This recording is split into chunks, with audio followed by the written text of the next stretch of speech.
देखो आज की जो क्लास में स्टार्ट होने वाला है ना टॉपिक, बाइनोमियल डिस्ट्रीब्यूशन। पूरे प्रोबेबिलिटी में थोड़ा सा कह सकते हो कि थोड़ा सा कॉम्प्लिकेटेड है। क्वेश्चंस इसके थोड़े से घुमा के आते हैं और इम्पॉर्टेंट भी है ये, ठीक है ना, पूरे प्रोबेबिलिटी में। और इसमें से 5 नंबर का क्वेश्चन भी एग्जाम में आया हुआ है, ठीक है ना, और 3 मार्क्स में भी इजिली बन जाता है क्वेश्चन, अच्छा बन जाता है क्वेश्चन। तो बाइनोमियल अच्छे से पढ़ लेना, बाकी टॉपिक्स तो ईजी ही है, कोई दिक्कत नहीं है, हो जाएगा। बस बाइनोमियल को अच्छे से पढ़ लेना कि बाइनोमियल कब यूज करना है हमें क्वेश्चन में, ये हमें देखना है, ठीक है ना। प्रोबेबिलिटी डिस्ट्रीब्यूशन पढ़ लिया, अब बाइनोमियल कर रहे हैं, फिर नेक्स्ट टॉपिक पॉइजन आ जाएगा, फिर नॉर्मल, फिर प्रोबेबिलिटी कंप्लीट हो जाएगी।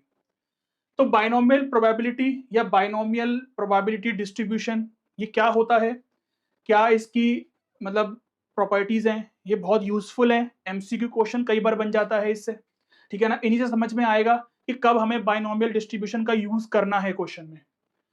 अब एक वर्ड आता है बर्नौली ट्रायल्स। ये बर्नौली क्या है? ये बर्नौली एक मैथमेटिशियंस थे, ठीक है ना। तो उन्होंने ये चीज बनाई है, तो अपने नाम से बर्नौली ट्रायल्स के नाम से ये चीज पढ़ाई गई है हमें। A random experiment repeated n times is said to be Bernoulli trials, ठीक है ना। n जो होगा वो फाइनाइट होगा, ये याद रखना है। एक मैंने रैंडम एक्सपेरिमेंट किया। अब जैसे कि अगर मान लो मैंने एक डाई को 2 बार रोल किया, 3 बार रोल किया, तो यहां तो मैं इजीली काउंट कर सकता हूं ना कि कितने सैंपल स्पेस बनते हैं, मैं बता सकता हूं। बट अगर मान लो मैंने किसी डाइस को 10 टाइम्स रोल किया, तो 10 टाइम्स रोल करने पर क्या क्या सैंपल स्पेस बनेंगे, बहुत कॉम्प्लिकेटेड हो जाएगा उसका सॉल्व करना। तो ये बर्नौली ट्रायल्स तभी बना, ठीक है ना। अब ये कहो कि तुम कि सर 100 टाइम्स भी तो हो सकता है, बट 100 टाइम्स ना बहुत बड़ा नंबर हो जाएगा। वो हम पढ़ेंगे नेक्स्ट टॉपिक में, जो हम पॉइजन डिस्ट्रीब्यूशन पढ़ते हैं ना उसमें पढ़ेंगे। यहां पर फाइनाइट तो होता है बट बहुत ज्यादा बड़ा नंबर भी नहीं होगा, ठीक है ना। जैसे मान लो कि 6 टाइम्स, 7 टाइम्स, 9 टाइम्स, 10 टाइम्स, इतने तक में हम बर्नौली ट्रायल्स लगाते हैं। और जैसे एक टाइम टॉस किया, 2 बार टॉस किया, 3 बार टॉस किया, तो वो तो हम सिंपल ही निकाल भी सकते हैं, जो कि हमने प्रोबेबिलिटी डिस्ट्रीब्यूशन वाले पहले वाले टॉपिक में हमने पढ़े थे। उसमें हमने कहीं पर भी ऐसा क्वेश्चन तुमने नहीं देखा होगा कि हमने पढ़ा होगा कि 10 बार एक डाइस को रोल किया हो, ठीक है ना, नहीं आया था वैसा क्वेश्चन। वो यहां आएंगे। अब trials are independent to each other, ये बहुत इंपॉर्टेंट स्टेटमेंट है कि ट्रायल्स हमेशा इंडिपेंडेंट होंगे। जैसे कि अगर मैंने एक डाइस को रोल किया, मान लो 5 आने की प्रोबेबिलिटी पूछी है, तो 5 आने की प्रोबेबिलिटी 1/6 होगी। अगर मैंने अब एक बार दोबारा डाइस को रोल किया, तो उससे ये मैटर नहीं करता कि पहले 5 आ चुका है, इंडिपेंडेंट है। ट्रायल्स इंडिपेंडेंट रहेंगे, ठीक है ना, उससे फर्क नहीं पड़ेगा कि पहले क्या हो चुका है। बहुत इंपॉर्टेंट पॉइंट है। Only 2 possible outcomes corresponding to each trial, that is success और फेलर। अब किसी भी ट्रायल में हमें 2 पॉसिबिलिटीज मिलती है, तो सक्सेस या फेलर, ठीक है ना। अगर हमें किसी चीज की प्रोबेबिलिटी निकालनी है, या तो हम जीतेंगे या तो हम हारेंगे, यही होता है। तो सक्सेस या फेलर, प्रोबेबिलिटी ऑफ सक्सेस या फिर failure in each trial must be same. ये बहुत इंपॉर्टेंट पॉइंट है, ठीक है ना। ध्यान से समझ लेना, इससे कंफ्यूज नहीं होना कि सक्सेस और फेलर, मतलब सक्सेस और फेलर की प्रोबेबिलिटी सेम नहीं होगी। हर एक ट्रायल के अंदर जो सक्सेस की प्रोबेबिलिटी है या फिर फेलर की प्रोबेबिलिटी, क्योंकि अगर सक्सेस की प्रोबेबिलिटी हमने फिक्स कर दी तो फेलर की तो ऑलरेडी फिक्स्ड हो ही गई। क्योंकि अगर मान लो एक बार हेड आने की प्रोबेबिलिटी 1/2 है, तो अगर हेड नहीं आया तो टेल आया होगा, तो टेल आने की प्रोबेबिलिटी क्या होगी? 1/2। कैसे निकालते हैं? 1 में से माइनस करके। तो प्रोबेबिलिटी ऑफ सक्सेस हर एक ट्रायल में, मैंने मान लो 10 बार कॉइन को टॉस किया है, तो उसमें हर एक बार हेड आने की प्रोबेबिलिटी सेम रहेगी। वो ये कहना चाह रहा है कि probability of success in each trial must be same. समझ आ गई? तो ये बर्नौली ट्रायल्स की ये 2 3 4 प्रॉपर्टीज हैं, बहुत इंपॉर्टेंट है, एमसीक्यू क्वेश्चन बन जाते हैं। समझ आ गई इतनी बात? नेक्स्ट देखो, in general if total number of Bernoulli trials n, क्या मतलब है? वही कि अगर मैंने एक कॉइन को कितनी बार टॉस किया, उसको ही हम बोलते हैं नंबर ऑफ ट्रायल्स या बर्नौली ट्रायल्स। तो हम बर्नौली वर्ड का यूज नहीं करते हैं, नंबर ऑफ ट्रायल्स बोल देते हैं, उसका मतलब होता है n, शॉर्ट में लिखते हैं n। प्रोबेबिलिटी ऑफ सक्सेस हर एक ट्रायल में, क्योंकि मैंने बताया ना कि हर एक ट्रायल में सक्सेस की प्रोबेबिलिटी सेम रहेगी, तो उसको हम p से डिनोट करते हैं, और फेलर की प्रोबेबिलिटी q रहेगी, ठीक है ना। जहां पर हमारी ये कंडीशन होती है कि p+q इक्वल टू 1 होता है। ये याद रखना, ये बहुत इंपॉर्टेंट है, ठीक है ना। सक्सेस की प्रोबेबिलिटी प्लस फेलियर की प्रोबेबिलिटी का सम हमेशा 1 आएगा। तो अगर हमें एक चीज पता है तो हम दूसरी फाइंड कर सकते हैं। क्लियर है इतनी बात? आगे बोला है probability of exactly r time. अब आता है फॉर्मूला, जो ये होता है formula binomial distribution, Bernoulli trials का फॉर्मूला, जो कहना है वो कह दो। ये हम कब यूज करते हैं क्वेश्चन में बता दूंगा। अब तक याद होगा ना, हमने जितने भी क्वेश्चन करे थे विदाउट रिप्लेसमेंट वाले करे थे, याद है ना कि हमने जितने भी क्वेश्चन करे हैं वो विदाउट रिप्लेसमेंट मान के करे हैं।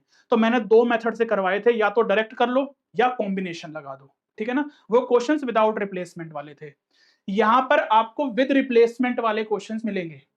जहां पर विद रिप्लेसमेंट आता है आप डायरेक्ट भी कर सकते हो, अगर डायरेक्ट सोच सकते हो तो डायरेक्ट कर लो। किसी किसी क्वेश्चंस में डायरेक्ट भी हम कर सकते हैं, इजी पड़ता है, बट मोस्टली हम ये वाला फॉर्मूला यूज करते हैं क्योंकि डायरेक्ट सोचना कई बार बहुत डिफिकल्ट हो जाता है या फिर बहुत लेंथी हो जाता है। तो तभी ये वाला फॉर्मूला बना है। कैसे बना है वो भी अभी आगे समझा दूंगा कि क्या सोच के बनाया होगा ये फॉर्मूला। अगर हमें प्रोबेबिलिटी निकालनी है exactly r time success, example के लिए समझो, मैंने बोला कि 10 बार कॉइन को टॉस किया, उसमें से एग्जैक्टली 4 बार हेड आने की क्या प्रोबेबिलिटी है, ये फॉर्मूला अप्लाई करूंगा। क्वेश्चन समझ में आ गया होगा मैंने क्या बोला कि मैंने 10 बार कॉइन को टॉस किया, एग्जैक्टली 4 बार हेड आ जाए, इसकी क्या प्रोबेबिलिटी है, ठीक है ना। या फिर मैंने 10 बार डाइस को रोल किया, उसमें 5 बार मेरा 2 आने की, एग्जैक्टली 5 टाइम्स 2 आने की क्या प्रोबेबिलिटी है। रेंडमली क्वेश्चन बता रहा हूं कि इस तरीके से क्वेश्चन जो बनते हैं ना, उसका मतलब होता है कि यहां पर बाइनोमियल की बात हो रही है। अगर इस तरीके से भी लिखा जाता है ना, वैसे तो ये ज्यादातर यूज होता नहीं है तुम्हारे में, अप्लाइड मैथ्स में यूज नहीं होता। जैसे अगर ये बी लिखा है, ठीक है ना, और ये ब्रैकेट में एन कॉमा आर, इसका मतलब वो इस वाले फॉर्मूले की बात कर रहा है, ठीक है ना। जहां पर एन क्या है और आर क्या है वो देख सकते हो। आर क्या होता है, जो क्वेश्चन ने पूछा है ना आर, उसकी बात हो रही है, ठीक है। हमें जब भी क्वेश्चन सॉल्व करना है बस हमें एन चाहिए, क्वेश्चन में पी चाहिए है, आर चाहिए है, क्वेश्चन फॉर्मूला अप्लाई करेंगे, आंसर आ जाता है, ठीक है ना। बट वही है कि इतने इजी क्वेश्चंस तो नहीं आते हैं ना। इतने इजी अगर आ जाएंगे तो फिर तो 5 नंबर का क्वेश्चन ऐसे ही सॉल्व हो जाएगा फॉर्मूले से ही, बट ऐसे नहीं होता। क्वेश्चन की लैंग्वेज हमेशा घूमती है प्रोबेबिलिटी में, मैंने बताया है। तो प्रोबेबिलिटी में बार बार बोलता हूं, बिल्कुल हल्के में मत लेना। चलो यहां देखो, जैसे हम प्रोबेबिलिटी डिस्ट्रीब्यूशन बनाते हैं ना, वैसे ही हम बाइनोमियल भी बनाते हैं। मतलब बाइनोमियल के क्वेश्चन में भी ना प्रोबेबिलिटी डिस्ट्रीब्यूशन, वो जो टेबल होती है वो बनाने के लिए आ सकती है, बट उसमें एक्चुअल में बस प्रोबेबिलिटी हम निकालते हैं इस फॉर्मूले से, फर्क कुछ नहीं होता, फर्क कुछ नहीं होता, ठीक है ना। तो ये कंफ्यूज मत होना कि अगर क्वेश्चन ने प्रोबेबिलिटी डिस्ट्रीब्यूशन पूछ लिया बनाने के लिए कि find the probability distribution of a random variable, और उसमें अगर इस फॉर्मूले से यूज करके हम प्रोबेबिलिटी निकाल रहे हैं तो निकाल सकते हैं, ठीक है ना, निकाल सकते हैं। क्योंकि बाइनोमियल डिस्ट्रीब्यूशन भी जो हम निकाल रहे होते हैं वो भी किसी रैंडम वेरिएबल का ही निकाल रहे होते हैं। बस उसमें क्या है कि ये वाला फॉर्मूला यूज करते हैं प्रोबेबिलिटी निकालने के लिए, इतना फर्क है बस। देखो, number of times success achieved और उसकी प्रोबेबिलिटी कैसे निकाली गई है। फॉर्मूला क्या था, एन सी आर पी की पावर आर क्यू की पावर एन माइनस आर, ये फॉर्मूला था ना, देख लो यही फॉर्मूला था। तो अगर मान लो मुझे आर को 0 रखना है, ये समझाने के लिए बताया है बस कि आर को अगर 0 रखना है, number of time success achieved, मान लो सक्सेस मेरी एक बारी भी नहीं आई तो उसकी क्या प्रोबेबिलिटी होनी चाहिए, आर की जगह 0 रखा है बस फॉर्मूले में, और कुछ नहीं है। अगर एक बार सक्सेस हुआ तब, 2 बार हुआ तब, ऐसे ऐसे करते करते एन टाइम्स हुआ तो ये, ठीक है ना। मैंने बताया था कि प्रोबेबिलिटी में इन सबका सम 1 के इक्वल आता है, ये चीज याद रखनी है, भूलनी नहीं है। और ये चीज एग्जॉस्टिव इवेंट्स होते हैं। अब ये एग्जॉस्टिव इवेंट्स पे मत जाओ क्या होते हैं, क्योंकि ये चीज हम 11th में पढ़ लेते हैं, इसका कोई काम भी नहीं है वैसे 12th में, ठीक है ना। तो इसको छोड़ दो कि ये क्या होता है, कोई यूज नहीं आएगा हमारा। अब यहां देखो, अब इसमें मैं समझाऊंगा कि ये जो फॉर्मूला है कैसे बना होगा। अ डाई इज रोल 10 टाइम्स, एक डाई को 10 बार रोल किया। अब डायरेक्ट तो मैं नहीं सोच सकता कि 10 बार रोल करने पर क्या सैंपल स्पेस बने होंगे, नहीं बना सकता मैं। तो क्वेश्चन पढ़ के समझ में आ गया कि बाइनोमियल लगेगा। सक्सेस क्या है, occurrence of a number divisible by 3, जो नंबर 3 से डिवाइड हो सकते हैं वो मेरे सक्सेस है। Find probability of exactly 4 times success, 4 बार मुझे सक्सेस मिली हो, इसकी क्या प्रोबेबिलिटी है।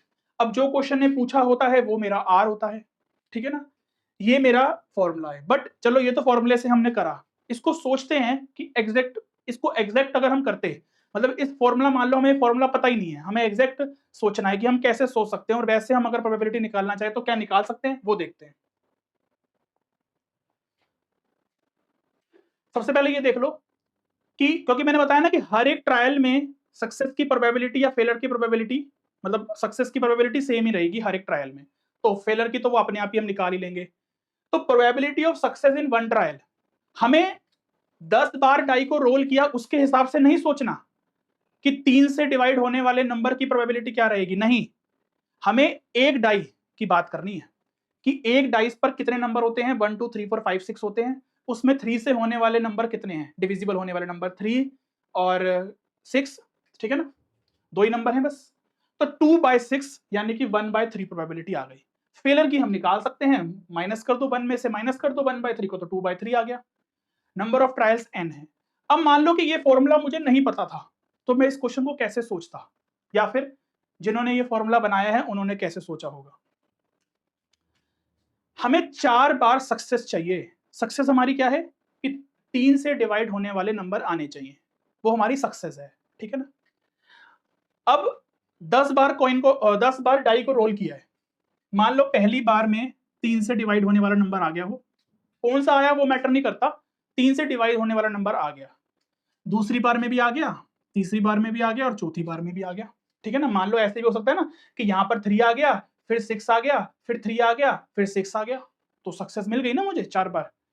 उसके बाद फिर लगातार मुझे failure failure failure failure failure, ये हो गया ना 10 हो रहे हैं, देखो ये पहला केस बना। इसकी प्रोबेबिलिटी मैं निकाल सकता हूं, सक्सेस की प्रोबेबिलिटी क्या रहेगी, इनकी प्रोबेबिलिटी मैं निकाल सकता हूं, निकाल के सारी मल्टीप्लाई कर दो, पहले केस की प्रोबेबिलिटी आ जाएगी, आ जाएगी। फिर दूसरा केस क्या बनेगा, मान लो कि पहले में सक्सेस मिला, दूसरे में फेलर, फिर सक्सेस, फिर सक्सेस, फिर सक्सेस, फिर फेलर, इसकी भी प्रोबेबिलिटी मैं निकाल सकता हूं। ऐसे करते करते कितने केस बन सकते हैं मुझे भी नहीं पता, हम सोच नहीं सकते कितने केस बन सकते हैं, बहुत सारे बनेंगे। कब तक बनाते रहेंगे, फिर कब तक उनकी प्रोबेबिलिटी निकालते रहेंगे, फिर उन सारी प्रोबेबिलिटी को ऐड करेंगे, तो जो आंसर आएगा ना वो डायरेक्ट इस फॉर्मूले से आंसर आ जाएगा।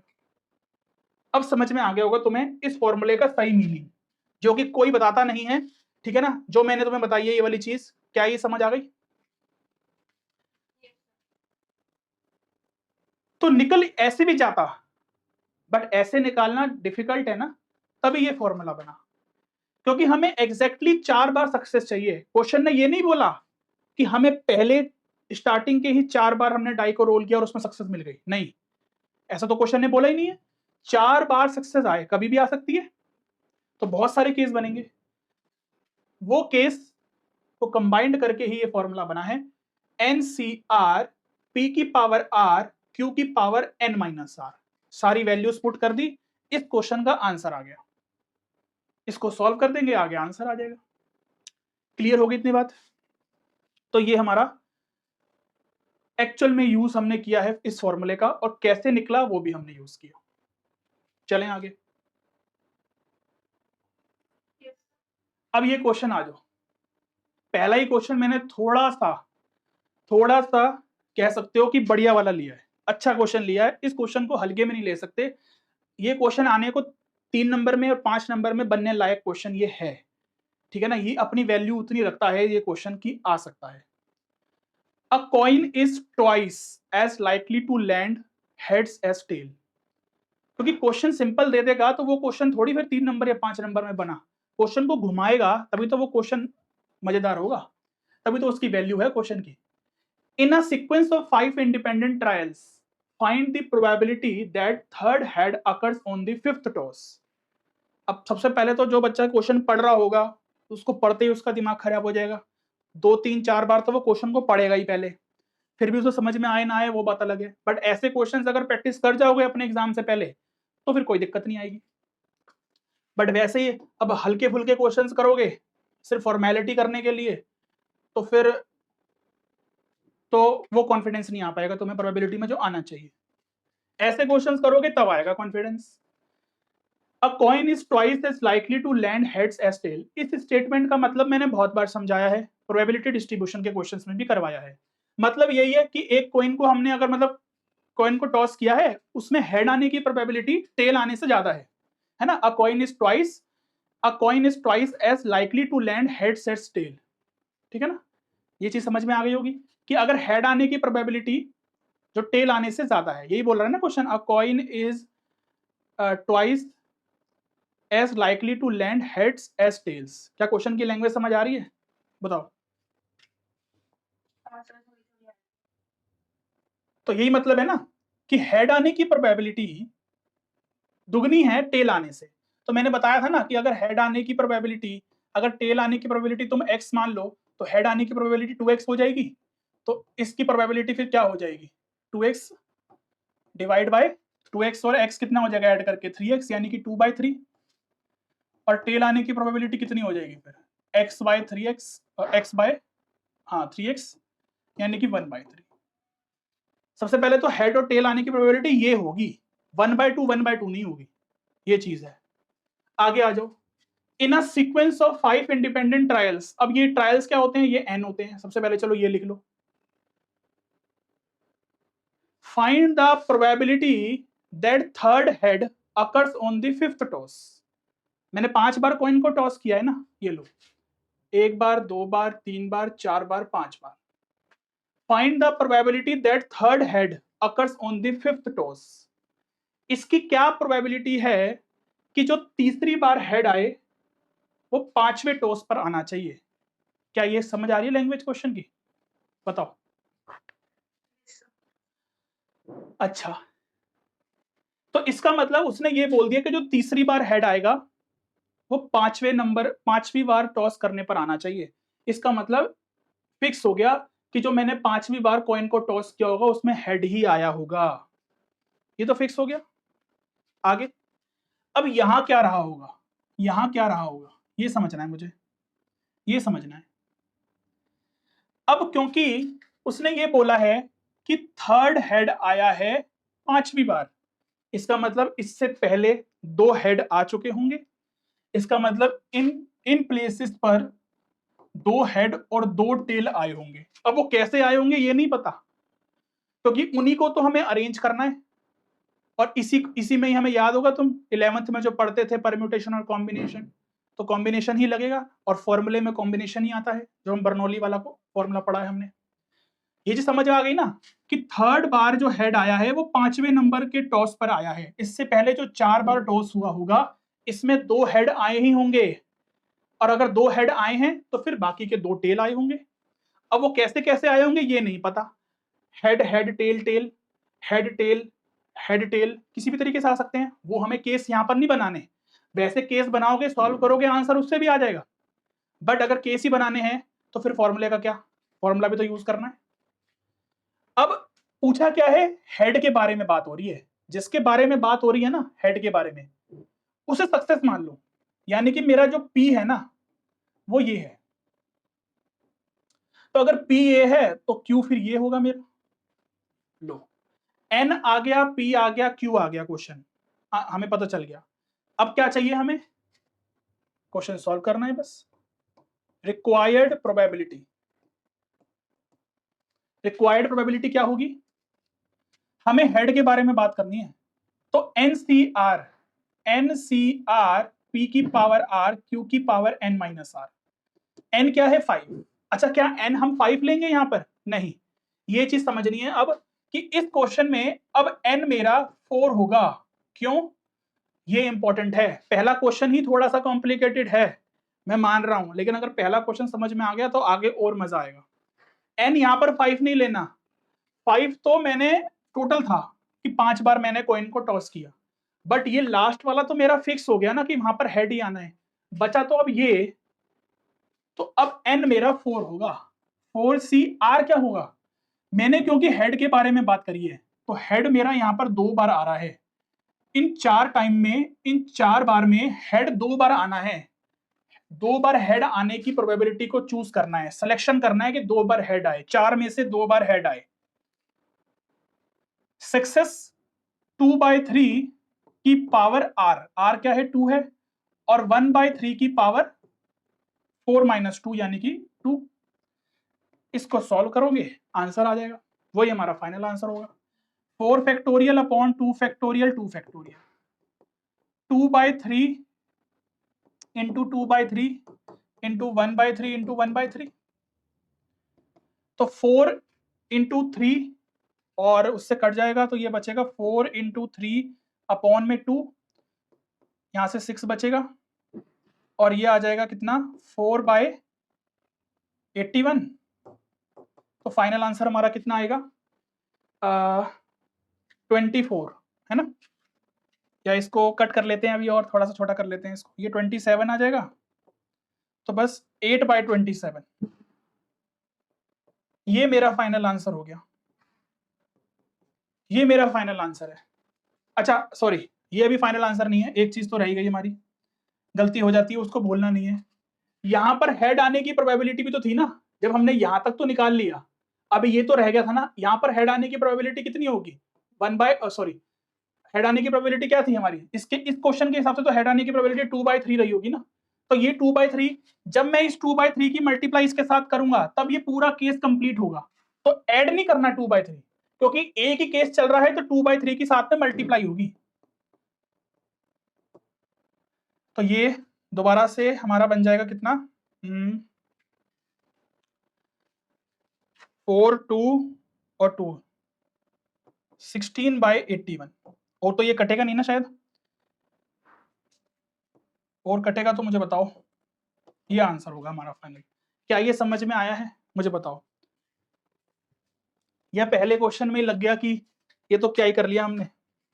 तो जिसने अगर इस तरह के क्वेश्चंस की प्रैक्टिस करी होगी वही एग्जाम में करके आ सकता है, थोड़ा सोच सकता है, जिसने बिल्कुल भी नहीं किया होगा तो वो तो छोड़ के ही आएगा, पहली बात तो वो तो रिस्क लेगा ही नहीं इसको ट्राई करने का, क्योंकि उसको समझ ही नहीं आने वाला कि करना क्या है इसमें,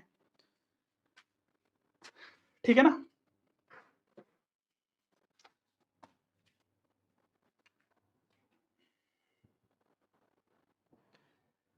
चले आगे, ये और तो नहीं कटेगा ना,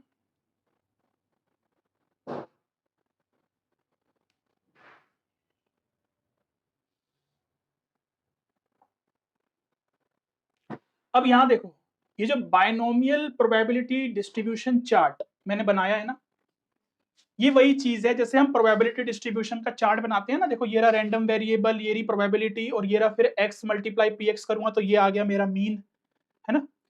इसमें भी मीन और वेरियांस होता है, बट इसमें फॉर्मूला अलग होता है, बल्कि इसमें इजी होता है फॉर्मूला मीन और वेरियांस निकालने का। हाँ, प्रोबेबिलिटी निकालने का फॉर्मूला हमें ये लगाना है, तभी तो हम बायनोमियल का यूज कर रहे हैं, और फिर इन दोनों की मल्टीप्लाई करते हैं तो फिर हमारा मीन आ जाता है, बट मीन का हमें डायरेक्ट फॉर्मूला याद करना है, मीन हमें ऐसे नहीं निकालना। एक्स क्या है, random variable representing the number of time success achieved, ठीक है ना। एक्स क्या होता है हमारा, वही होता है ना कि रैंडम वेरिएबल होता है किसका, जिसका सक्सेस क्वेश्चन ने पूछा है, जिसके बारे में क्वेश्चन ने पूछा है हमें, उसको हम सक्सेस लेते हैं और वही हमारा रैंडम वेरिएबल होता है। और बाइनोमियल प्रोबेबिलिटी डिस्ट्रीब्यूशन में मीन निकालने का फॉर्मूला ये होता है एनपी। अब एन तुम्हें पता है क्या होता है, पी तुम्हें पता है क्या होता है, ठीक है ना। और ये एक फॉर्मूला जो मैंने लिखवा दिया, बताओ समझ आ गई ये वाली चीज।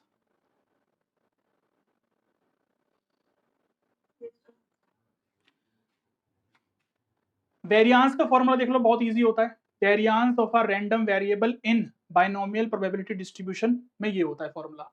ये भी इस तरीके से भी हम डिनोट कर लेते हैं, तो ये पता होना चाहिए। और स्टैंडर्ड डेविएशन का फॉर्मूला तो पता ही है क्या होता है, कि वेरियांस के ऊपर रूट लगा दो तो आ गया आंसर, ठीक है।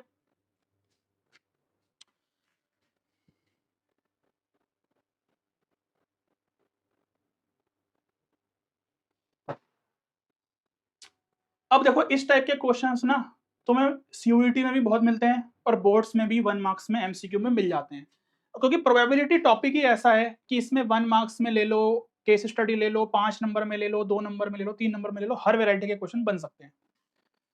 पहला क्वेश्चन है, the probability that a bomb dropped from a plane strikes the target is 4/5।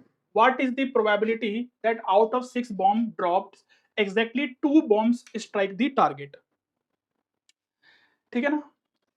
अब कैसे पता चलेगा कि बाइनोमियल लगाना है या क्या लगाना है, पता चल जाएगा, क्योंकि देखो 6 बार बॉम्ब को ड्रॉप किया है, देख रहे हो ना, 6 बार हो, 5 बार हो, 8 टाइम्स हो, 7 टाइम्स हो, 10 टाइम्स हो, समझ जाओ इसमें बाइनोमियल का कुछ है।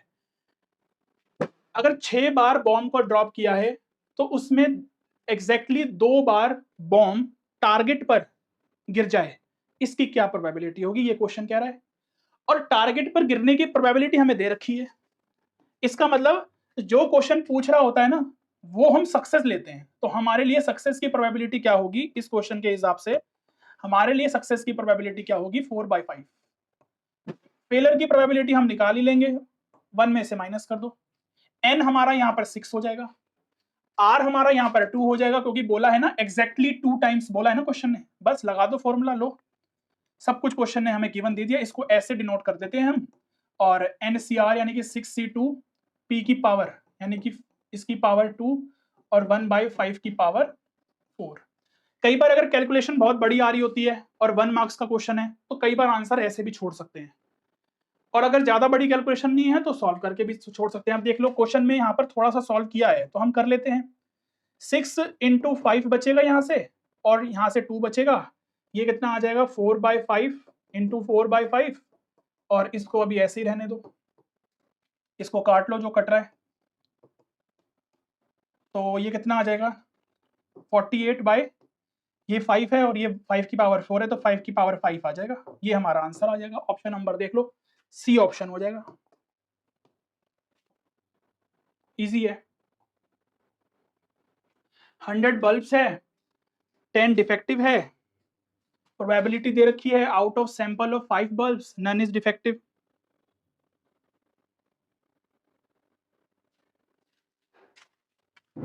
है ना, तो ये जो 100 बल्ब्स दे रखे हैं ये n नहीं है, यहाँ पर ये गड़बड़ मत करना, बॉक्स के अंदर 100 बल्ब्स हैं, डिफेक्टिव कितने हैं, 10 डिफेक्टिव है, और डिफेक्टिव के बारे में ही पूछा गया है तो सक्सेस की प्रोबेबिलिटी डिफेक्टिव ही लेनी है हमें, तो ये सक्सेस की प्रोबेबिलिटी निकालने के लिए हमें दिया हुआ है, और उसकी क्या हो जाएगी फिर 9/10 हो जाएगी। n यहाँ पर 5 है क्योंकि हमने 5 बल्ब निकाले हैं, 5 टाइम्स मतलब 5 बल्ब हमने निकाले हैं सैंपल के लिए, जिसमें से एक भी डिफेक्टिव ना हो, यानी कि एक भी डिफेक्टिव ना हो तो r क्या है 0। बस इसको सॉल्व कर दो, 5C0 1/10 की पावर 0 और 9/10 की पावर 5। अब डायरेक्ट लर्न होगा तो ज्यादा अच्छी बात है, 5C0 1 होता है, ये भी 1 होता है, क्वेश्चन में बचा 9 बाय अच्छा 5C0 कितना होगा,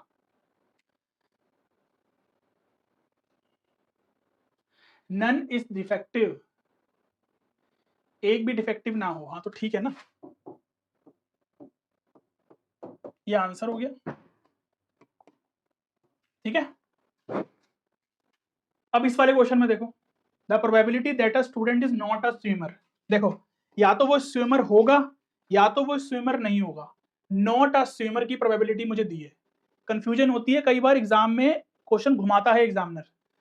then the probability that out of 5 students, 5 student में से 4 आर स्विमर, देख रहे हो जल्दबाजी में गड़बड़ क्या हो जाती है कि बच्चे यहाँ पर प्रोबेबिलिटी सक्सेस को ले लेंगे 1/5, जो कि गलत है, क्योंकि वो तो ये सोचेंगे ना कि स्विमर दे रखा है और स्विमर की प्रोबेबिलिटी हमें दे रखी है, बट कई बार गड़बड़ हो जाती है, यहां पर क्वेश्चन ने पूछा स्विमर के बारे में है तो हमारे लिए सक्सेस स्विमर है, तो स्विमर की प्रोबेबिलिटी क्या होगी, वो तो नॉट स्विमर की 1/5 है ना, तो स्विमर की प्रोबेबिलिटी तो फिर 1 में से माइनस करके निकलेगी ना, ये तो नॉट स्विमर की दे रखी थी प्रोबेबिलिटी। अब वही है कि n हमारा 5 है कि 5 स्टूडेंट में से हमें यह बताना है कि 4 मेरे स्विमर हो, तो यानी कि r मेरा 4 होगा, तो 5C4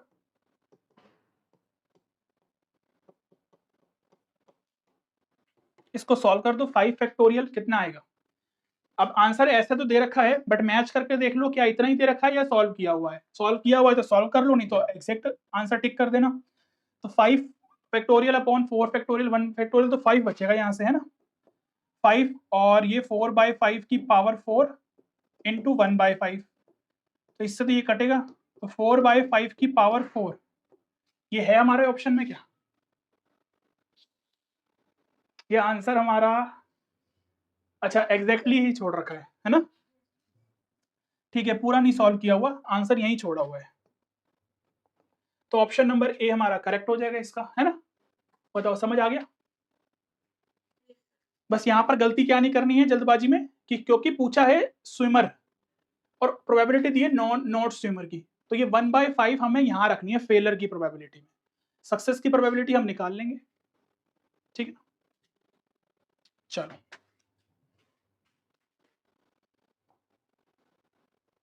अब ये क्वेश्चन तुम कहोगे कि सर आप ऐसे ऐसे क्वेश्चन क्यों करवा रहे हो। अब ये क्वेश्चन देख लो, पढ़ के थोड़ा सा कॉम्प्लिकेटेड है, बट ये क्वेश्चन तुम्हारा PYQ में 5 नंबर में आया है। जो मैं कहता हूं ना, ऐसे ही नहीं कहता, ठीक है ना। ऐसा क्वेश्चन, कितना छोटा सा क्वेश्चन लग रहा है देखने में, बट ये 5 नंबर में पूछा गया है तुम्हारे एग्जाम में, PYQ में। क्वेश्चन पढ़ लो अच्छे से। An unbiased die is thrown again and again until 3 sixes are obtained। ये थोड़ा थोड़ा क्वेश्चन वैसा है जो मैंने पहला क्वेश्चन करवा दिया तुम्हें, ठीक है ना, बल्कि उससे इजी है ये, मैंने वो थोड़ा सा कॉम्प्लिकेटेड करवा दिया। तो जब ऐसा क्वेश्चन 5 नंबर में आ सकता है, तो जो मैंने करवाया है पहला वाला क्वेश्चन, वो तो 5 नंबर में 100% बन सकता है। Find the probability of obtaining the third six in the sixth throw of a die. ऐसा ही क्वेश्चन था ना उसमें भी, कि फिफ्थ टॉस पर तीसरी बार हेड आए। इसमें भी देखो थोड़ा वैसा ही है, कि सिक्स्थ थ्रो पर थर्ड वाला सिक्स आए, ठीक है ना। देखो यहां पर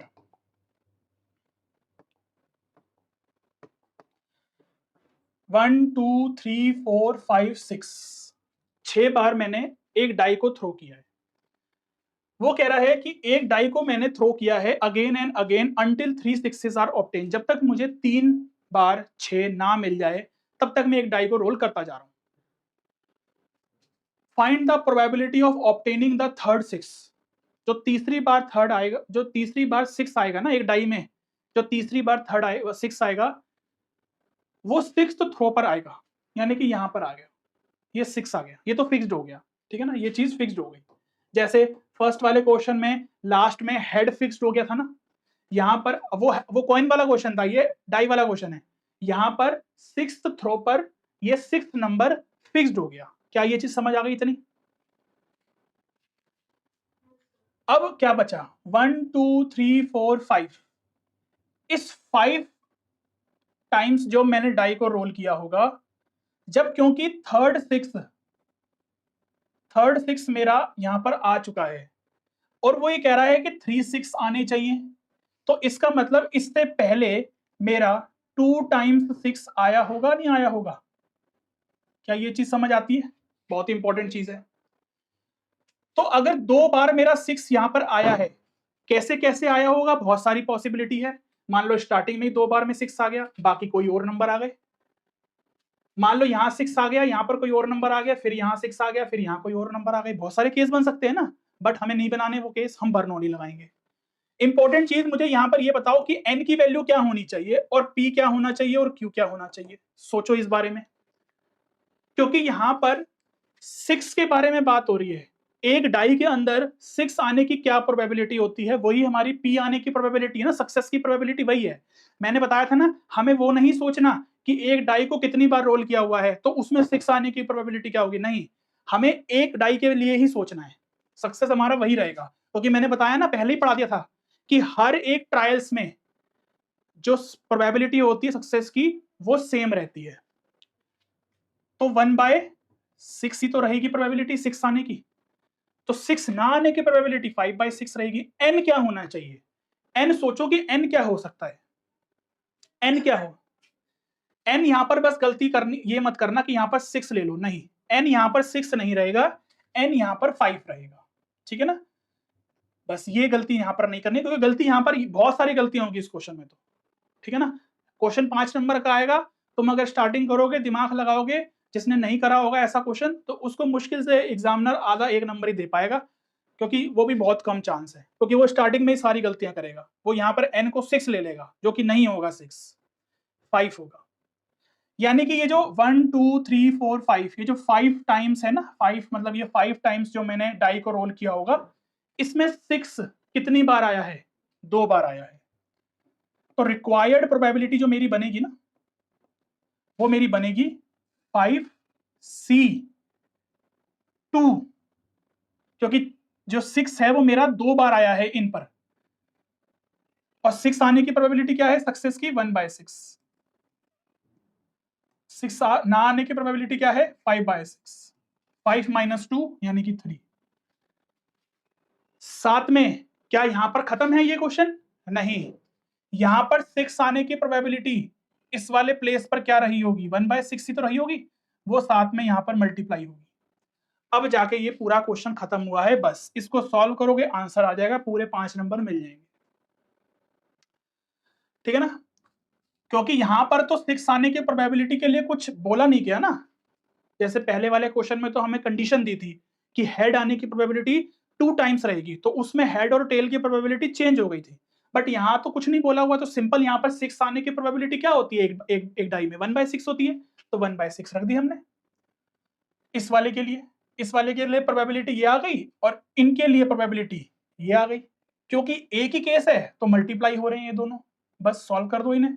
5c2 कितना होता है 5 फैक्टोरियल 5 × 4 × 3/2, उसको काटोगे तो कितना आएगा 230 आएगा शायद, ठीक है ना, 30 आना चाहिए, एक बार देख लो। 5 × 4 × 3 होगा ना ये, नहीं 10 आएगा, सॉरी, तो 10 आएगा ये, तो 10 मल्टीप्लाई ये कितना आएगा 125, अपॉन में क्या आएगा 6 की पावर 2 है, 6 की पावर 3 है, और ये एक 6 है, तो 6 की पावर 6 हो जाएगा, तो 1250 अपॉन में 6 की पावर 6, ये आंसर हो जाएगा। भाई इतना ही छोड़ना है आंसर, 6 की पावर 6 निकालने मत बैठ जाना।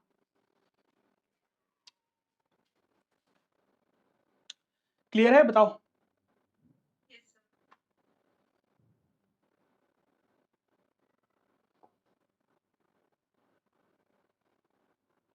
ये भी क्वेश्चन बहुत अच्छा है, क्वेश्चन को ध्यान से पढ़ो। 6 डाइज हैं, उनको 7 to 9 टाइम्स थ्रो किया है। How many times do you expect at least 3 dice to show a 5 और 6?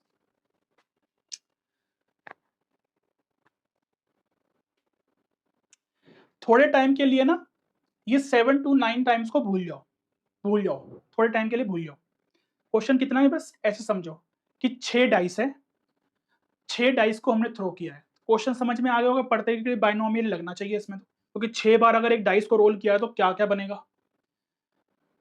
How many times do you expect, ये 729 टाइम्स में ना कितनी बार ऐसा होगा जब एटलीस्ट कम से कम 3 बार 5 या फिर 6 आया हो, और बोला है और 5 और 6, ठीक है ना, 5 और 6 आया हो, क्योंकि जब और की बात होती है तो यूनियन की बात होती है, यानी कि हम ऐड करते हैं, तो 5 आने की प्रोबेबिलिटी 1/6, 6 आने की प्रोबेबिलिटी 1/6 ऐड होगी। क्वेश्चन समझ में आ गया है कि मेरे हाथ में समझो 6 डाइस हैं, मैंने 6 डाइस को एक बार रोल कर दिया, 6 डाइस को रोल किया है, उसमें से फिर मैंने देखा कि 5 आया है या 6 आया है, ऐसे मैंने देखा। ये तो मैंने एक बार डाइस को रोल किया ना, उसमें मैंने देखा कि 5 कितनी बार आया या 6 कितनी बार आया है, या आया भी या नहीं आया। ऐसे ही मैंने 6 डाइस को एक एक करके नहीं, मैंने 6 डाइस को एक साथ फेंका है। ऐसे ही मैंने दोबारा फेंका पूरे 6 डाइस को, फिर मैंने देखा कि 5 और 6 की मतलब आया ही नहीं आया, फिर दोबारा फेंका। ऐसे मैंने कितनी बार किया है 729 टाइम्स किया है। वही कह रहा है कि हाउ मेनी टाइम्स, कितनी बार ऐसा होगा, ये 729 टाइम्स में कितनी बार ऐसा होगा कि कम से कम 3 डाइस पर, how many times do you expect at least 3 dice, कम से कम 3 डाइस, 6 डाइस है ना, उसमें से कम 3 डाइस पर 5 और 6 मुझे दिखे, उसकी क्या प्रोबेबिलिटी है, या 5 और 6 आए उसकी क्या प्रोबेबिलिटी है। क्या क्वेश्चन समझ में आ गया? पहले तो ये इंपॉर्टेंट है समझना क्वेश्चन को। अब यहां पर क्वेश्चन को सॉल्व कैसे करना है वो देखो। n यहाँ पर ले लो 6 है, सक्सेस की प्रोबेबिलिटी क्या है, वो 5 और 6 के लिए पूछ रहा है ना, 5 और 6 के लिए पूछ रहा है, तो सक्सेस की प्रोबेबिलिटी देख लो, 5 आने की प्रोबेबिलिटी 1/6 होती है, 6 आने की प्रोबेबिलिटी 1/6 होती है, दोनों को ऐड कर दो क्योंकि और दे रखा है, यूनियन है, तो 2/6 यानी कि 1/3। सक्सेस की प्रोबेबिलिटी हो गई तो फेलर की कितनी हो जाएगी, 2/3। चलो इतना तो हो गया।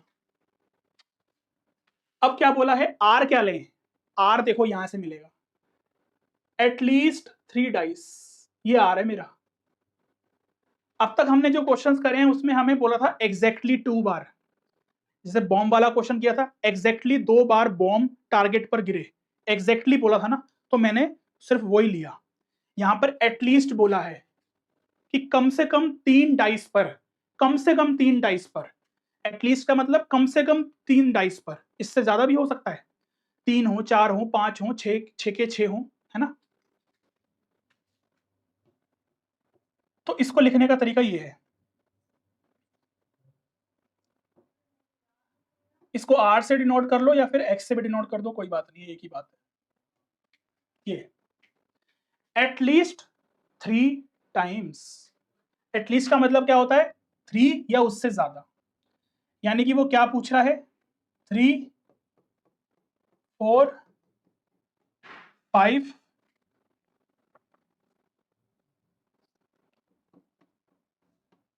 6, इससे ज्यादा तो मैं जाऊंगा नहीं ना, क्योंकि अगर वो कह रहा है कि कम से कम 3 डाइस पर मुझे 5 और 6 दिखे, तो 3 डाइस पर कम से कम दिखे, या तो 3 पर दिख जाए, या 4 पर दिख जाए, या 5 पर दिख जाए, या 6 के 6 डाइस पर मुझे दिख जाए, 5 या 6 में से नंबर। समझ आ रही है बात मेरी। अब इतनी बड़ी वैल्यू निकालनी पड़ेगी क्या। अब मुझे एक चीज बताना, मैंने बताया था ना कि प्रोबेबिलिटी हो 0 की, 1 की, 2 की, ऐसे करके 3 की, 4 की, ऐसे करते करते हम जाएं तो उसकी प्रोबेबिलिटी का सम 1 आता है। यहां पर हमें 6 तक जाना है, तो इसका मतलब इसकी प्रोबेबिलिटी का सम 1 ही तो होगा। तो अगर मुझे इसकी वैल्यू निकालनी है, तो अगर मैं 1 में से माइनस कर दूं इनको, तो एक ही बात है या नहीं, समझ आ गई ये बात। तो या तो ऐसे निकाल लो या ऐसे निकाल लो, एक ही बात है, तुम्हारी मर्जी है, जो तुम्हें ठीक लगे। तो अगर मैं यहां पर 1 में से माइनस कर दूं P0, क्योंकि ये निकालना थोड़ा इजी पड़ेगा, कैलकुलेशन इसमें इजी आएगी, बस इसमें मुझे फॉर्मूला लगाना है। अब इसमें P0, P1, P2 सब निकालने पड़ेंगे। चलो 6C0, आर इस बार 0 रखूंगा मैं, यहाँ पर 1 रखूंगा, यहाँ पर 2 रखूंगा, अलग अलग निकालूंगा, क्योंकि हर एक ट्रायल में मैंने बताया कि प्रोबेबिलिटी तो सेम ही रहनी है सक्सेस की और फेलर की, है ना। ये तो 2/6 ही रहेगी, तो 1/3 लेके कर लें हम, और 2/3 की पावर 6, फिर 6C1 1/3 की पावर 1 और 2/3 की पावर 5 प्लस 6C2 1/3 की पावर 2 और 2/3 की पावर 4। इसको हम सॉल्व करेंगे, ये भी क्वेश्चन 5 नंबर में बनने लायक है तुम्हारा।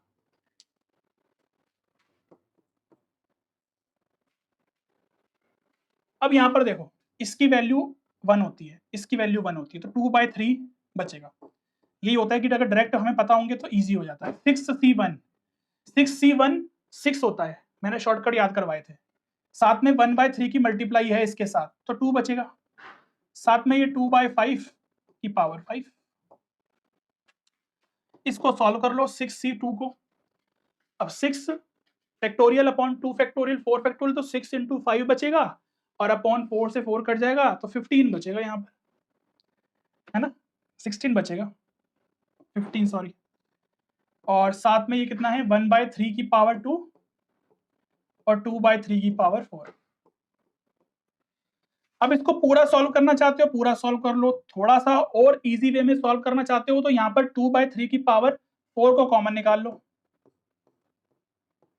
तो यहां से क्या बचेगा 2/3 की पावर 2 प्लस 2 मल्टीप्लाई 2 की पावर, ये 5 थोड़ी है, 3 है ना ये तो, ठीक है ना, 2 की पावर 3 बचेगा यहाँ से, और क्योंकि मैंने 4 पावर बाहर निकाली है तो 2 यहाँ से बचेगी, 1 यहाँ से बचेगी। यहाँ से क्या क्या बचेगा, यहाँ से 15 बचेगा, मल्टीप्लाई में 1/9 हो जाएगा। ये यही बचना चाहिए हमारा। ठीक है, 2/3 की पावर 4, इसको सॉल्व कर लो। 4/9 प्लस 4/3 प्लस 15/9, इसका एलसीएम लो। इसका एलसीएम लो, इसके साथ मल्टीप्लाई करो, 1 में से माइनस करो, आंसर आ जाएगा। कैलकुलेशन इजी हो गई है, इसके कंपैरिजन में ये कैलकुलेशन बहुत इजी है। 2/3 की पावर 4, इसमें एलसीएम हमारा कितना आ जाएगा, 9 आ जाएगा एलसीएम। तो ये कितना आ जाएगा, 4 + 12। ठीक है ना, कैलकुलेशन चेक कर लेना एक बार साथ साथ। 3 और ये प्लस 15, तो यहां से 1 - 2/3 की पावर 4 है, तो ये कितना आ जाएगा, ये इसको जब सॉल्व करोगे तो ये आ जाएगा तुम्हारा 16 की पावर 16 अपॉन में 81, और साथ में मल्टीप्लाई में ये कितना आएगा, 16 और 15 31/9। क्या ये कट रहे हैं, और क्या ये कट रहे हैं? अगर नहीं कट रहे हैं तो बस इसको सॉल्व कर दो, आंसर आ जाएगा। 1 में से माइनस करो, इसकी मल्टीप्लाई करो, सॉल्व करके आंसर आ जाएगा। जो भी आएगा जरा मुझे बताओ कैलकुलेट करके कितना आ रहा है। मैं भी कर लेता हूँ कैलकुलेट एक बार।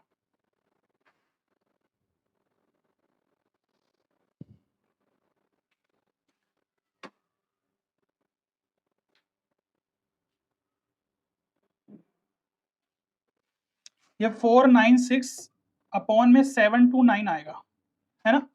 1 में से माइनस करो, इधर कर देता हूँ। तो 729 माइनस 496 अपॉन में 729, ठीक है ना। एलसीएम लेके सॉल्व किया तो ये आ गया 233 अपॉन में 729। ये क्या आया, ये प्रोबेबिलिटी आई है। जब कम से कम 3 बार एटलीस्ट 3 डाइस पर 5 और 6 शो हो रहा हो, ये मेरे उसकी प्रोबेबिलिटी आई है। बट ऐसा काम मैंने 729 टाइम्स किया है, क्योंकि मैंने 6 बार डाइस को, ये तो उसकी प्रोबेबिलिटी है जब मैंने 6 बार डाइस को रोल किया था, बस सिर्फ एक बार। वो भी समझ आ रही है मेरी बात, कि एक बार मैंने, मेरे हाथ में 6 डाइस हैं, मैंने एक बार रोल कर दिया बस, उसमें कम से कम 3 बार 5 और 6 आए, उसकी ये प्रोबेबिलिटी है। अगर 729 टाइम्स अगर मैं ऐसा करूं, तब कितनी बार ऐसा हुआ होगा, ये क्वेश्चन पूछ रहा था वो। तो बस कुछ नहीं करना मुझे, जो मेरी प्रोबेबिलिटी आई है ना, इसकी मुझे मल्टीप्लाई करनी है जितनी बार क्वेश्चन ने बोला है। तो ये जो 233 टाइम्स आ गया ना, ये मेरा फाइनल आंसर है जो क्वेश्चन ने बोला है। यानी कि 233 टाइम्स ऐसा हुआ होगा जब कम से कम 3 बार डाइस पर 5 और 6 आया हो, हर उसमें जब भी मैंने ऐसे डाइस को रोल किया होगा। क्या समझ आ गया क्वेश्चन? क्लियर है? था बढ़िया क्वेश्चन, मजेदार। तो ऐसे क्वेश्चंस करोगे तो ज्यादा ही तभी मजा आएगा फिर। ये वाला क्वेश्चन देखो, अब ऐसे क्वेश्चन भी एग्जाम में आने के 95% से 100% तक चांस होते हैं, ठीक है ना, ऐसे क्वेश्चंस आने के भी। और मैंने वही क्वेश्चंस कवर करवाए हैं जो सारे तुम्हारे क्वेश्चंस कवर हो जाएं, पर एग्जाम में इन्हीं में से ही क्वेश्चंस बनेगा, इससे बाहर नहीं बनेगा कुछ भी। जो मैंने करवा दिए हैं इसी में से बनेंगे क्वेश्चन। अब लैंग्वेज चेंज हो जाए थोड़ी सी, या वैल्यूज चेंज हो जाए, वो तो कर ही सकते हैं ना यार, वो तो उतना तो फिर ये नहीं कह सकते ना कि sir as it is same नहीं आया, ऐसा तो नहीं हो सकता। The probability of a man hitting a target, एक मैन है जो टारगेट को हिट करता है, उसकी प्रोबेबिलिटी 1/4 है। How many times must he fire so that the probability of his hitting the, अब ये क्वेश्चन अलग कैसा है, अब तक हमें हर क्वेश्चन में एन पता था, नंबर ऑफ ट्रायल्स पता था, इस बार नहीं पता। ये क्वेश्चन तभी अलग है, यहां पर एन हमें मिसिंग है, वही निकालना है कि हमें नहीं पता कि हमने कितनी बार फायर किया है। Find the probability of is hitting the target at least once, is greater than 2/3। ये बहुत इंपॉर्टेंट चीज है, समझने वाली लैंग्वेज। चलो सबसे पहले टारगेट को हिट करने की प्रोबेबिलिटी क्या है, वो है 1/4। और वो कह रहा है कि टारगेट को हिट करने की प्रोबेबिलिटी के बारे में ही बोला है ना, देखो हिटिंग द टारगेट, तो यानी कि सक्सेस हम इसी को लेके कर रहे हैं, ये हो जाएगा 3/4। अब find the probability of his hitting the target at least. Question को ध्यान से समझो, जैसे जैसे बोल रहा है वैसे वैसे लिखो। टारगेट को हिट करने की प्रोबेबिलिटी कम से कम एक बार, कम से कम एक बार, एटलीस्ट वंस को तो ऐसे ही लिखते हैं, कम से कम एक बार। टारगेट को हिट करने की प्रोबेबिलिटी, कम से कम एक बार हिट करने की प्रोबेबिलिटी इज ग्रेटर देन 2/3। क्या ये समझ आ गया? बस इसको सॉल्व कर लो, क्वेश्चन हो गया सॉल्व। और ऐसे क्वेश्चन भी बनने को 5 नंबर में, 3 नंबर में इजीली बनते हैं ये। इसको सॉल्व करो। अगर r 1 से बड़ा है तो वो तो फिर मुझे 1 2 3 पता नहीं कहां तक जाना पड़ेगा, और इस बार तो मुझे पता ही नहीं है कि n क्या है, तो मैं तो कहां तक जाऊंगा, ठीक है ना। तो कभी भी ऐसे क्वेश्चन में हमें ऐसे नहीं लेना होता, उल्टा सोचना होता है। 1 में से माइनस कर दो p0। क्या ये समझ आ गया कि हमने ये 1 में से माइनस p0 ही क्यों किया? बस नहीं आया? क्यों नहीं आया भाई? जब मुझे पता है कि p0 plus p1 plus p2 ये करते करते pn तक का सम 1 होगा, तो अगर मुझे इसकी प्रोबेबिलिटी निकालनी है तो 1 में से माइनस कर दूं अगर ये वाला पार्ट, तो उसकी प्रोबेबिलिटी नहीं आ जाएगी? समझ में क्यों नहीं आया ये?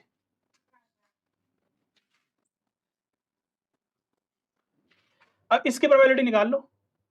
NC0, n पता नहीं है, NC0, p पता है 1/4 की पावर 0 और 3/4 की पावर n। 1 माइनस NC0 1 होगा, ये भी 1 होगा, यहां से बचेगा सिर्फ 3/4 की पावर n।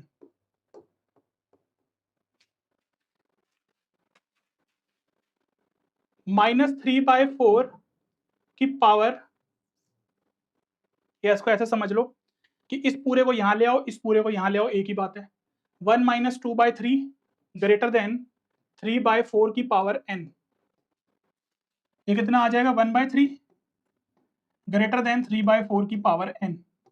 या इसको ऐसे भी कह सकते हैं कि 3/4 की पावर n लेस देन 1/3, एक ही बात है ना। अब यहां पर हमें n निकालना है, n। सबसे पहले ये समझो कि 1/3 क्या होता है? 0.333 होता है, और 3/4 कितना होता है? वो होता है 0.5।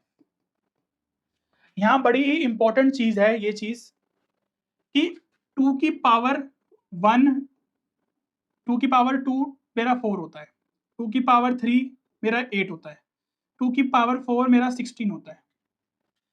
क्या समझ आ रहा है कि जैसे जैसे मैं पावर बढ़ा रहा हूं वैसे वैसे वैल्यू भी बढ़ रही है।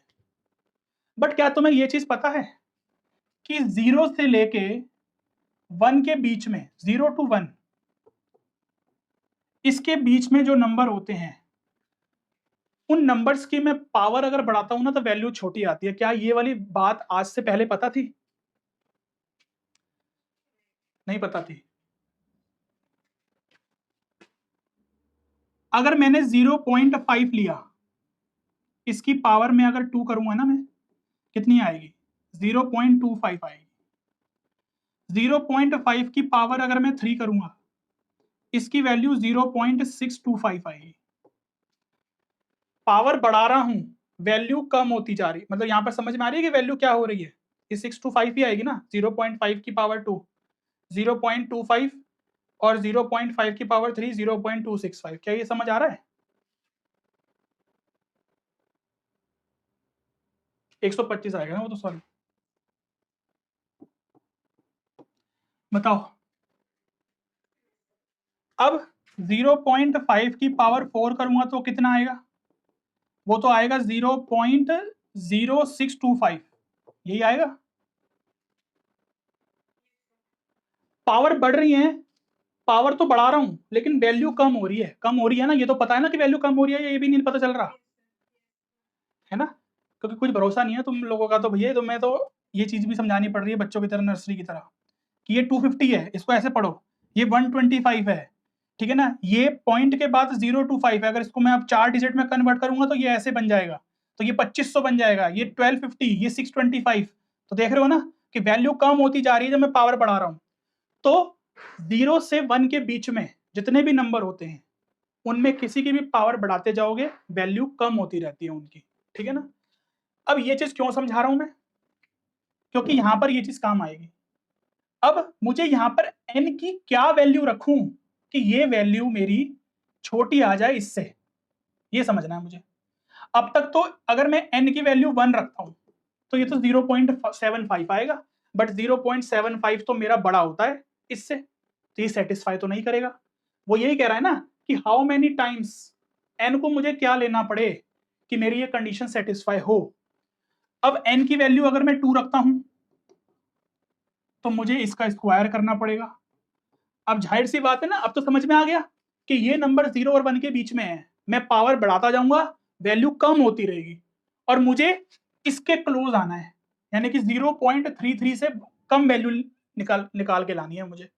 तो n की वैल्यू मैं 4 रखूंगा तो मेरी ये कंडीशन सेटिस्फाई आ जाएगी, यानी कि एटलीस्ट 4 टाइम्स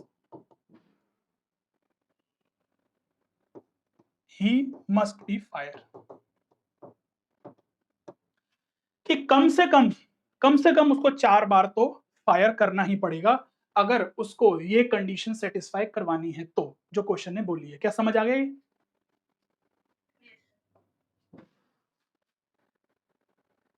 चलो, if difference between mean and variance, mean और वेरियांस का डिफरेंस हमें दिया हुआ है इतना, अच्छा क्वेश्चन है ये। मीन ये होता है, वेरियांस ये होता है, इसका डिफरेंस मुझे 1 दिया है। द डिफरेंस बिटवीन स्क्वायर्स, इनके स्क्वायर्स का डिफरेंस कितना है? 11 है। Find the probability of getting exactly 3 success, ठीक है ना। 3 बार सक्सेस की प्रोबेबिलिटी क्या होगी, वो तो निकल जाएगी अगर मुझे n पता चल जाए, p पता चल जाए, q पता चल जाए, वो तो निकल जाएगी। बस इसको सॉल्व कर लो। यहां पर अगर मैं ये वाला फॉर्मूला लगा दूं और ये वाला क्वेश्चन तो बहुत ही अच्छा हो गया एडवांस लेवल का, इससे थोड़ा सा इजी बेसिक सा क्वेश्चन तुम्हारा पिछले साल के p/q में बना था ऐसा ही, बट ये उससे थोड़ा सा और हार्ड है, तुम्हारे में इजी बना था, तो मैं हार्ड वाला करवा रहा हूं, इजी वाला तो तुम कर ही लोगे। तो ए स्क्वायर माइनस बी स्क्वायर लगा रहा हूं मैं, ए प्लस बी, ए माइनस बी। यहां पर देखो इसकी वैल्यू 1 गिवन है,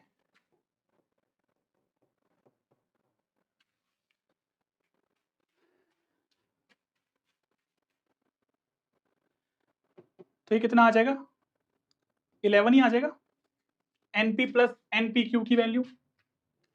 अब ये फर्स्ट इक्वेशन है, ये सेकंड है, दोनों को ऐड कर दो, ऐड कर दो।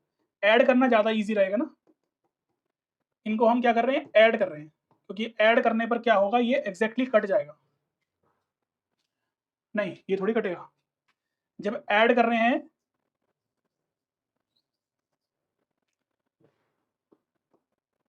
अच्छा ये तो npq था ना, हाँ ठीक है, तो ऐड कर रहे हैं तो ये कट जाएगा ना, तो ये 2 टाइम्स np इक्वल टू 12 आ गया, तो np की वैल्यू कितनी आ गई, 6 आ गई।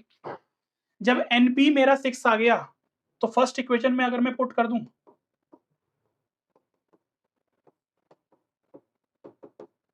तो ये आ जाएगा 5 इक्वल टू 6q, तो 5/6 आ गया मेरा q। जब q आ गया मेरा तो p भी आ ही जाएगा 1/6। जब p आ गया तो np इक्वल टू 6 था, ये देखो np मेरा 6 था ना, तो जब मेरा p आ गया तो n भी आ ही जाएगा, n आ गया 36। अब क्वेश्चन ने क्या पूछा है, प्रोबेबिलिटी बताओ गेटिंग एग्जैक्टली 3 सक्सेस। 3 सक्सेस की प्रोबेबिलिटी क्या है, एग्जैक्टली 3, तो ये हो जाएगा, तो 36 c3 और p क्या है 1/6 की पावर 3 और 5/6 की पावर 33। बस यहीं पे आंसर छोड़ेंगे, पूरा सॉल्व नहीं करना। समझ आ गया क्या, इजी था। ऐसे क्वेश्चंस जैसे जो हमने प्रोबेबिलिटी में पढ़े थे ना, कि हमने डायरेक्ट भी सॉल्व किए थे और कॉम्बिनेशन का यूज किया था, ये ऐसा क्वेश्चन है कि ये हम डायरेक्ट भी कर सकते हैं और बाइनोमियल के फॉर्मूले से भी यूज करते हैं, मतलब बाइनोमियल से वही जो हमने अभी पढ़ा है फॉर्मूला उससे। 2 cards are drawn successively with replacement, देख लो विद रिप्लेसमेंट बोला है क्वेश्चन ने, from a well shuffled pack of 52 cards, find the probability distribution of the number of aces. अब या तो तुम्हें ये नहीं सोचना कि ना जी ना, हमें ये तो उस वाले फॉर्मूले से करना ही नहीं है, सिंपल तुम ये मान के चल लो कि ये मेरा नॉर्मल क्वेश्चन है प्रोबेबिलिटी का जो कि मुझे पढ़ना है। मान लो कि फॉर्मूला तुम्हें पता ही नहीं है, तो इस क्वेश्चन को कैसे करते हैं सॉल्व। वो कह रहा है प्रोबेबिलिटी बताओ, डिस्ट्रीब्यूशन बनाओ नंबर ऑफ एसिस की। नंबर ऑफ एसिस मतलब या तो एक बार भी एस ना आया हो, या एक बार एस आया हो, या फिर 2 बार एस आए हो, ठीक है ना, बस यही तो होगा क्योंकि 2 ही कार्ड्स तो निकाले। अब देखो, क्योंकि क्वेश्चन ने बोला है विद रिप्लेसमेंट, तो विद रिप्लेसमेंट के हिसाब से सोचना पड़ेगा। इसको हम डायरेक्ट सोचेंगे, पहले तो डायरेक्ट सोचो इसको कि अगर एक भी बार एस नहीं आया तो फिर क्या आया होगा, 48/52 इनटू, यहां पर क्या करेंगे क्योंकि विद रिप्लेसमेंट है, एक कार्ड अगर मैंने निकाला है और वो एस नहीं आया तो मैंने उसको दोबारा अंदर डाल दिया। अगर एस आ भी जाता तब भी नहीं, अंदर तो मुझे दोबारा डालना ही है कार्ड को, क्योंकि विद रिप्लेसमेंट है। ये फर्क होता है विद और विदाउट रिप्लेसमेंट का। तो यहां पर चेंज नहीं होगा, 52 का 52 ही हो जाएगा। जैसे विदाउट रिप्लेसमेंट में तो हम चेंज कर देते थे ना, वो चीज याद रखनी है। और यहाँ पर कितना आएगा बताओ, यहाँ पर कितना होगा फिर 48 ही होगा ना, ये चीज समझा रहा हूँ। इसको सॉल्व करो डायरेक्ट आ जाएगा, इसको फॉर्मूले से सॉल्व करोगे तो कैसे आएगा वो भी बताऊंगा अभी। इसमें आओ, अगर वो कहता है कि एक एस आ जाए, तो अगर एक एस आ रहा है तो उसकी प्रोबेबिलिटी 4/52 मल्टीप्लाई 48/52। क्या ये चीज यहां खत्म हो गई, क्या ये चीज यहां खत्म हो गई। ये भी तो होता है कि पहले मेरा एस ना आए और फिर एस आ जाए, सेम ही रहेगी, 2 से मल्टीप्लाई कर दो चाहे, लेकिन मैं ऐसा समझा रहा हूं जिससे कि समझ में आ जाए। इसमें क्या है कि दोनों के दोनों एस आ जाए, तो 4/52 मल्टीप्लाई, ठीक है। ये तो हो गया मेरा विद रिप्लेसमेंट का, डायरेक्ट हमने सोच लिया, डायरेक्ट सोच लिया, ये बन गई हमारी प्रोबेबिलिटी डिस्ट्रीब्यूशन। बट इसी को ही अगर मुझे फॉर्मूले से करना हो, क्योंकि विद रिप्लेसमेंट में बर्नौली ट्रायल्स वाला फॉर्मूला यूज करते हैं हम, अगर हमें डायरेक्ट नहीं सोचना। कैसे सोचेंगे, सिंपल, 2 कार्ड्स निकाले हैं मैंने, 2 कार्ड्स निकाले हैं ना मैंने, तो 2C0, पहले वाले के लिए बता रहा हूं, 2C0, एस आने की प्रोबेबिलिटी क्या होती है, एस आने की प्रोबेबिलिटी, एस कार्ड आने की प्रोबेबिलिटी क्या होती है 4/52, यानी कि 1/13। तो 1/13 की पावर क्या 0, और साथ में 48/52 की पावर 2, क्या यही था। इसमें आओ, 2C1 1/13 की पावर 1, 48/52 की पावर 1, इसको सॉल्व करेंगे, क्या ये बनेगा हमारा,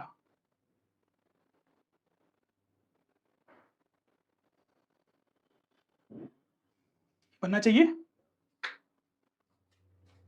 सोचो जरा, इसे करके देखो एक बार, 2C2 1/13 की पावर 2, 48/52 की पावर 0।